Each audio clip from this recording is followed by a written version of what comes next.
wa kahawa mahali mnanisikia, in these areas we have 14 wards in Kericho County that they are doing coffee currently, and we've been moving around promoting the plantation of coffee.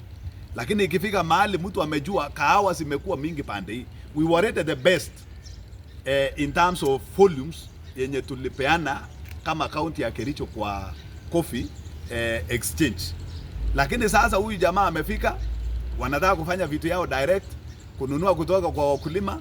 Ni nini itasuia mtu asiingie kwa shamba ya mtu usiku achune kahawa na apeane kwa buying center? Sababu no one will be tracing this coffee mahali imetoka.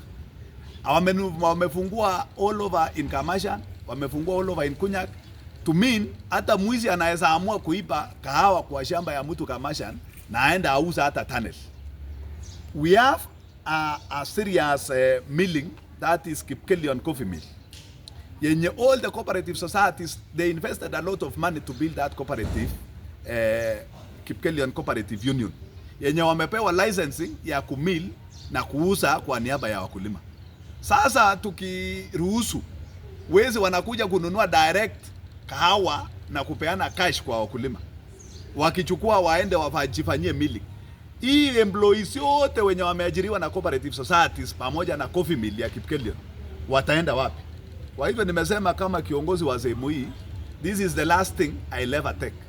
I better take a bullet on behalf of my people and I make sure that I protect them before wakuje walie kule mwisho. Kwa hivyo nimeomba county government, and I have talked to the relevant authorities in the Kisumu County.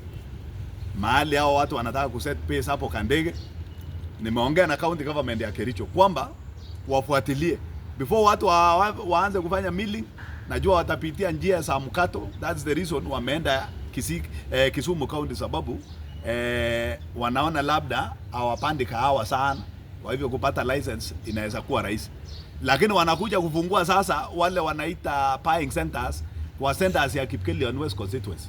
To mean even the county government of Kericho, since this act is in place, naambia ma chiefs pamoja, naambiwa yes wamechukua ma chiefs wakaenda kutrain huko Transmara na kuwaonyesha what is going on.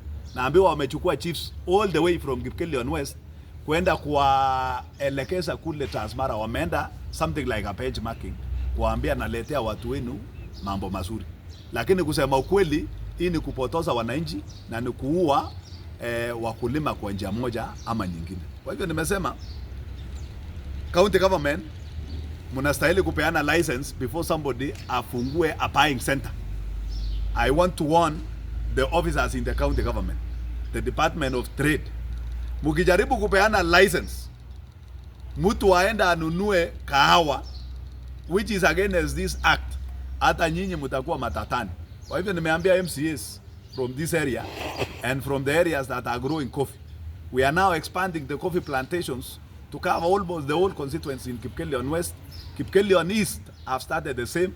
I want to warn the officers here and through the MCAs, because we are now 14 MCAs who are doing coffee currently in the entire county of Kericho. Out of the 30 wards, 14 wards are actively doing coffee. Na coffee imeanza kulipa vizuri. Na kitu iliua majani chai pande hii ya West of Rift ni kitu inaitwa mangirito. When you compare the prices in the east and you compare the one for West of Rift, kwa mambo ya chai iliuawa sababu ya ile kitu inaitwa mangirito. Yani watu tu wanafungua biashara kiolela. The same is going to happen to the coffee farmers in this region if we will allow these people. Kwani watu kwa nini hawakuenda Central? Sababu wameshikana kule juu wakafight cartels kama hii. So whether hii cartel amekuja anajiita West Valley Coffee, amekuja akipitia mkono ya mtu, nadhani niambie viongozi wetu wote wa serikali na wale wanasiasa, iwapo hii watu wako wanashikilia koti yenu kwamba hawataguswa, sisi power ya wananchi tumesema, tumeamua tunaanza kukaa chini na cooperative societies na wakulima, sababu hii kitu haitawezekana kuwa umepanda kahawa ukwende sasa kahawa ikianza kuiva unaishi kwa shamba kuchunga kahawa.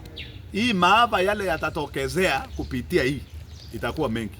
Kwa hivyo nimewarn na nimesema Na sitaki kunuliwa, sitaki chochote. Nimeona wanasiasa wengine wanajaribu kuweka siasa. This is a farmer that we represent hapa.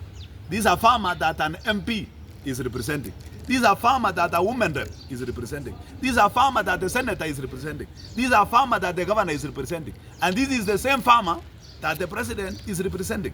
Kama umeona hii kitu inakuja kuua mkulima, hata kama hii mtu wako na uwezo kiwango gani, anakuja kufunja sheria na kufungua vitu yenye haistahili, we need to call them out na tuwaambie amutachenga haki ya Mungu, na wakichenga tutajua. Asante.